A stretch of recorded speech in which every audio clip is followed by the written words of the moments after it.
Mom, how about making sandwiches for us every day until you can get together $30,000? If you don't, I won't let you see Amelia anymore. Such an unreasonable demand from my eldest son turned my life upside down. Before dawn, I was making sandwiches for his family and delivering them, then heading to the care facility, worn out from fatigue and lack of sleep. I just couldn't bring myself to cut ties with him, all because of my love for my adorable granddaughter, Amelia. But one day, a tearful Amelia revealed a shocking truth her parents had kept hidden. I can't forgive them anymore. I've reached my breaking point and decided to fight back. My name is Emma. I am 72 years old. I lost my husband last year and now live alone in our family home. My husband, who was the same age as me, developed dementia in his later years. I took care of him at home for a while, but the last year was spent under the care of a facility. Because of that, I still have a connection to that facility even after he's gone. I was mentally and physically exhausted from caregiving, and the staff at the facility were truly kind to me. Thanks to them, I believe my husband spent his last year in peace. The facility was always short-staffed and extremely busy. After my husband passed away, I talked to the staff and decided to help out in any small way I could. I've always been good at cooking and baking, so I would make sandwiches and desserts for the staff whenever I went to the facility. Then one day, out of the blue, my eldest son and his family came to visit. It took me by surprise, but I served them tea. Mom, it's been a while, sorry for barging in like this. We've had some issues and decided to move to this area, James, my eldest son, said while reaching for the treats on the table. He looked worn out for some reason. Natalie, my daughter-in-law, barely spoke since they arrived and kept fiddling with her cell phone. They decided to move all of a sudden. Did something happen? A faint unease lingered in my heart, but I greeted my granddaughter, Amelia, with a smile. Amelia, you've grown up so much. How have you been? It must have been about 5 years since I last saw my eldest son's family. Ever since my husband was diagnosed with dementia, my days were consumed with caregiving, leaving no time or energy for anything else. I couldn't even keep up with my adorable Amelia. Granny, it's been a while. I've been good. I'm in the 9th grade now, Amelia replied. Oh my, how time flies. You'll be taking exams this year. Then you better do your best. Upon hearing this, Amelia's expression turned somber. I wondered, is moving during such a critical period in her education a good idea? Just then, a cat's meow echoed from the kitchen. Amelia whispered with joy, "A cat," and hurried towards the sound. Mom, since when did you get a cat? James asked, staring intently towards the kitchen. Natalie didn't lift her face from her smartphone. In Amelia's absence, I probed my son and his wife about the reasons behind their move. Their response was vague, but in essence, they moved hastily due to financial troubles stemming from a failed business venture. I then inquired about James's job. Well, things have been rough. My health's been on the decline, and the doctor advised some rest. More importantly, Mom, I have a favor to ask. James was hoping for a loan. The failed business and move drained their finances, and they were nearly out of money. He needed about $5,000 for daily expenses. Honestly, I hesitated. Even though he's my eldest, lending such a large sum on the spot felt daunting. Are the two of them even thinking about their future? But no matter how much I broke, all I got was, just lend us the money. Despite my reservations, I took out $5,000 from my savings and handed it to James with a smirk. James quickly pocketed the money. Well, do your best for Amelia's sake. If there's anything I can do to help, just let me know. Yeah, thanks. We're heading out now, but we'll be around often. Please keep some food ready for us. With that, James called Amelia, who was petting the cat in the kitchen, and the three of them left.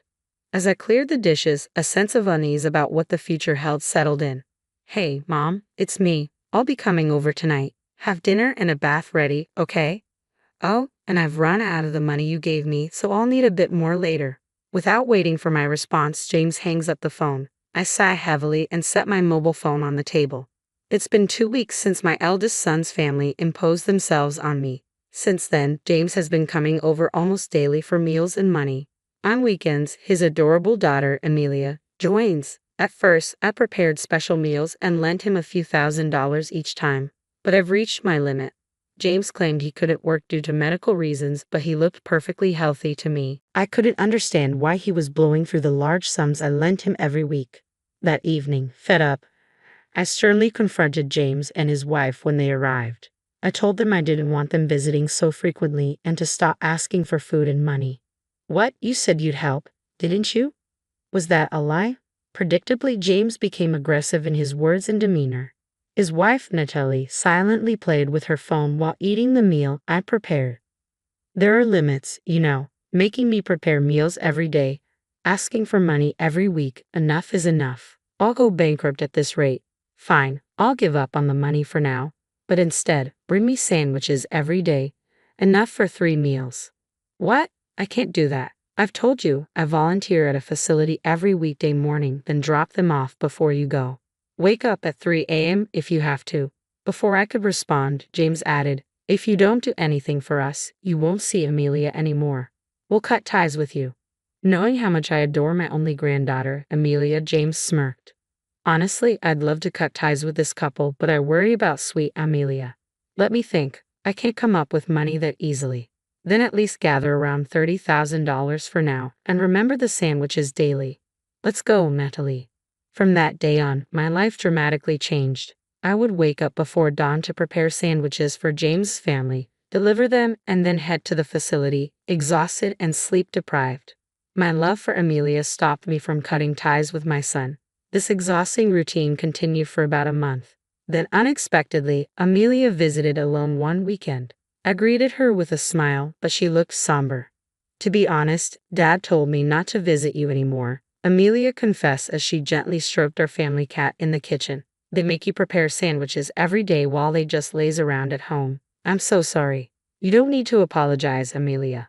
Well, I am a bit worried about those two, but how's the new school? Are you keeping up with your studies? I tried to shift the topic with a cheerful tone, but Amelia remained silent, tears streaming down her face. Caught off guard, I comforted her by rubbing her back. Eventually, she broke down, crying even louder. Not understanding the reason, I patiently waited for Amelia to calm down. When she finally stopped crying, she revealed a shocking truth. Amelia hadn't been attending middle school since they moved here. Not just that, she claimed James forced her to lie about her age and work several part-time jobs. All the money she earned went straight into James's pocket. Furthermore, James took away her cell phone when they moved. One night, he suddenly said, "We're moving," and she was forced onto a truck without even saying goodbye to her friends or teachers. James had firstly made her promise not to tell me, her grandmother, about all this. I was dumbfounded by the shocking revelations pouring from Amelia's tear-filled eyes. It seemed as if they had moved secretly in the dead of night. What could have possibly happened to my eldest son and his wife? That's how it was, Amelia. You've been struggling all this time. I'm sorry I didn't notice earlier, but thank you for telling me. No, I should apologize. I didn't want to upset you. You know, I'd overheard Dad and Mom talking about you yesterday. They were planning to secretly take some sort of property deed from your place and then pretend you have dementia to place you in a facility. I just couldn't hold it in anymore. Unable to hold back, Amelia began to cry again. I hugged her tightly. No matter what, I couldn't forgive my eldest son anymore. Until now, I endured everything for dear Amelia's sake, but I have reached my breaking point. James is clearly an adult and a parent himself. He must face the consequences of his actions. I made up my mind silently. Amelia, you don't need to worry. Leave everything to me. Oh, by the way, where are you planning to take your school entrance exams? I smiled at Amelia, trying to encourage her. Her eyes, red from crying, looked a little comforted. Well, I want to go to a place called Winchester Culinary School. With everything going on and the lack of money, I might not even be able to apply. Oh, the Winchester Culinary School. I know it. It's a vocational school for cooking and baking, right? The person who founded it was in the same class as your grandfather and me. It's a good school, really. That's amazing. I love the dishes you make. I want to make people smile with my cooking just like you. After that, Amelia shared her dreams with me. She told me that despite her tough circumstances, she never gave up and continued studying diligently. I encouraged Amelia and made her promise to continue her studies. After seeing Amelia off, I quickly took action. First, I decided to investigate my eldest son and his wife, so I hired a private investigator. A week later, after receiving the investigation results and pondering them, I made several contacts. Once everything was in order, I called James. I have something substantial to discuss with you. You must bring Natalie and Amelia with you. Thinking he'd finally get his hands on the big bucks, James eagerly agreed to the conditions, deciding to meet at a coffee shop over the weekend. Seated by the coffee shop's window, engrossed in my phone, I awaited their arrival. When James and his family approached, I set my phone down on the table and exchanged greetings. "Hey, give me the money already. Do you want to be cut off from us immediately?" James reached for the thick brown envelope by my side, filled to the brim. Pulling the envelope closer, I held onto it firmly. "If you really want, we can sever ties. But before that, I have some things to confirm with you. Only after that will I hand this over." I began by pointing out that ever since their move, they hadn't enrolled Amelia in middle school and had been making her work illegally on the side. The couple tried to brush it off, clearly eager for the money, but eventually admitted the truth. "We had no money, so we had no choice. Once we get the money, she'll quit her job and go back to middle school." Suspicious with doubt, I continued to question why James wasn't working. "Are you truly on medical leave? Which hospital did you go to? Show me some proof, like a receipt or a health insurance card." "I don't have any." "You're not faking it, are you? Lying just because you don't want to work?" As the atmosphere grew tense, James raised his voice. "Don't say things like that. I didn't go to any hospital, but something really traumatic happened, and it's been hard." "James, can you honestly tell me what happened? If you do, I'll give you this." I motioned to the envelope in my hand. James begrudgingly began to speak. "I get it now. When you said your business failed last time, you were actually betrayed by a business partner, a guy named Alexander. He took off with all the money I worked so hard to earn, but he had control over the core know-how and equipment, so I was powerless without him." "Oh, that's what happened. I'm the victim here. That's why I couldn't pay the rent and other bills and had to move. Now just give me that money already." With that, James snatches the envelope from my grasp. However, when he quickly opens it, instead of a wad of cash, it's filled with a bunch of bills. James stares blankly at the bills scattered across the table. "Why don't you just tell the truth for once?" Feeling let down by my eldest son's persistence in lying, I reveal the facts I've gathered. As the business started to profit, he got deep into the sex industry, accumulating massive debt to cover it. He deceived his business partner, took all the earnings, and even got involved with payday lenders. Then he moved away secretly in the middle of the night. Do you have any idea how hard it was for Amelia? She was thrown into chaos without understanding the reason. She couldn't even say goodbye to her friends and teachers, and you took away her phone. Do you understand how scared and hurt she felt? Whether James was listening or not, he desperately searches the bills, hoping to find money. Watching his pitiable state, I was utterly exasperated. James, hiding from payday lenders and business owners, had neither been working nor notifying the proper authorities of his whereabouts or processing school transfers for Amelia. His wife, Natalie, wasn't working either, so they had no income. It's clear they were counting on me from the beginning. No, I was planning to work once things settled down. What exactly did you do? All you've done is demand money and meals from me and force Amelia to work, right? Natalie is always on her phone, not working at all. Also, I know you've been sneaking into my house while I'm gone. That's breaking and entering, a serious crime, you know. I always leave the back door open for the neighborhood cats. Knowing this, James had been repeatedly breaking into my house whenever I was away. The day Amelia told me about James and Natalie was a turning point. I remembered I had a pet camera I'd won in a raffle. I fetched it from the storage and set it up. Sure enough, the footage showed James sneaking in from the back door while I was away, rummaging through my cupboards. I saved the footage on my mobile phone. Though after getting hold of the deeds to my house and land, you planned to make it seem like I'd lost my mind, put me in a facility, and then snatch everything away. You moved here with that intent from the beginning, didn't you? Shut up. You keep making me out to be a criminal just because you're my mother. You think you can make baseless accusations? James protested. I have a witness right here. Suddenly, an intimidating male voice sounded from behind James. Upon seeing the man, James was shocked and jumped. What? Alexander, why are you? Emma contacted me. I heard there was a discussion today, so I came from far away to participate.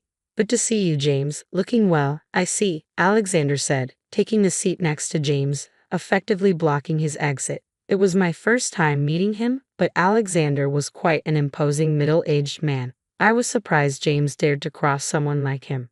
James, return the money now. There are officers waiting outside. I filed a police report. Pay up or turn yourself in. Decide now, Alexander demanded. Hearing this from Alexander, James hurriedly looked towards the window. Just as Alexander said, a police car was parked right outside the diner with an officer standing there, looking our way while on his phone. James looked shocked by the scene, his eyes wide as he instinctively moved back in his seat. Wait, Alexander, I was wrong. I'm truly sorry. I'll pay you back, I promise. I wasn't running away. I just needed a little more time. Just a bit longer, please, maybe another 2 weeks. Though you plan to sneak out in the middle of the night and move again, you think I trust the words of someone who's lied to me once? I'll ask one more time. Will you return the $30,000 you stole from me now, or will you go to the officer outside? Which is it? Alexander's tone no argument. Finally, he'd be arrested. A tangible, profound fear overtook James, sweat forming on his brow, trembling. James just stared at the table silently for a moment. Eventually, his bloodshot eyes slowly turned to face me. Hey, Mom, are you okay with this? If I get arrested, Amelia will be the daughter of a criminal. Your meddling has ruined your sweet granddaughter's life. If you don't want that, give me the money, Alexander. I'm sorry to interrupt, but could I borrow your cell phone? Mine isn't working right now. I need to dial this number. Cutting off James' desperate plea, I abruptly addressed Alexander, ignoring the dumbfounded James. I took the phone that Alexander handed over willingly and dialed the number, switching the call to speaker mode. Placing the phone on the table, I addressed Amelia. I'm calling the dean of the Winchester Culinary School. I've already briefed him about your situation. Please have a chat with him. Amelia was visibly flustered. What? Shortly, the call connected, and a flustered Amelia picked up the phone. A deep, calm male voice came through from the other end. Hello, this is William. Oh, hi, my name's Amelia. I love my grandmother's cooking, and I want to be able to make dishes that bring joy to people too. I want to join the Winchester Culinary School. It was a call with the dean of the prestigious Winchester Culinary School. Amelia, filled with nervous excitement, tried her best to convey her feelings. Dean William listened intently, occasionally nodding and giving encouraging murmurs. I see. Thank you for sharing, Amelia. It seems you've been through a lot. Your grandmother, Emma, is an old friend of mine. I'm aware of the situation. Amelia, once so excited, suddenly went silent. That's right, she had no hope for exams or the future. Like a deflating balloon, her shoulders slumped in disappointment. But you know, that doesn't matter. You have dreams, and you're working hard towards them. You've honored our Winchester Culinary School by choosing it as your first step.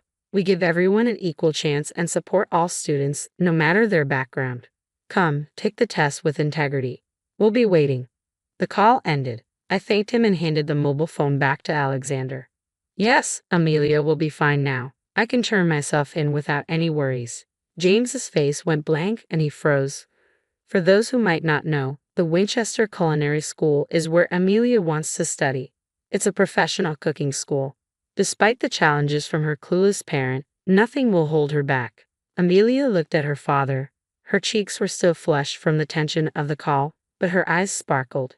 James looked deflated, avoiding eye contact, clearly embarrassed. Prompted by Alexander, James exited the diner. The officer put away his phone and started talking to James. It's disheartening to see your child in police custody, but I want James to take full responsibility for his actions. I picked up the mobile phone left on the table. I had previously consulted with the officer and had him on the line during our conversation, with everything recorded. Even James can't escape this time. And one more thing. I turned to Natalie. Throughout the confrontation with James, she seemed disinterested, constantly fiddling with her phone. Natalie, James is with the officer. What will you do? She only briefly met my gaze. I don't care about that man. I'm divorcing him soon anyway. Amelia looked shocked and turned to her mother. Wait, what about Amelia? Your marital issues are yours? But you need to consider Amelia. I've made up my mind about what I want. I'm tired of his wasteful spending. I just want to live on my terms now. Tears quickly filled Amelia's eyes. With a father like James and now her mother, how much more hurt would they inflict on their daughter? I felt more disheartened than angry, sighed deeply. Later, a resigned James confessed all his crimes at the police station and is still being interrogated. He owed $50,000 from the sex industry, took $30,000 from his former business partner Alexander, and borrowed $20,000 from payday lenders. The total amount he siphoned from me was around $20,000. Of course, both Alexander and I intend to claim every penny. As his mother, it's heartbreaking. I hope this serves as a lesson for him to deeply reflect and atone for his sins. Natalie, being James' ex-wife, was also interrogated during this. It was discovered she had been scammed. This was a romance scam where you get sweet-talked by someone you meet on social media, and after establishing a romantic relationship, they skillfully swindle large amounts of money. The person Natalie had been communicating with on her mobile phone claimed to be a super famous, handsome actor. One day, she received a personal direct message just for her and was passionately pursued. Natalie fell head over heels. She kept sending money, doing whatever he asked. Of course, this was an imposter pretending to be the actor.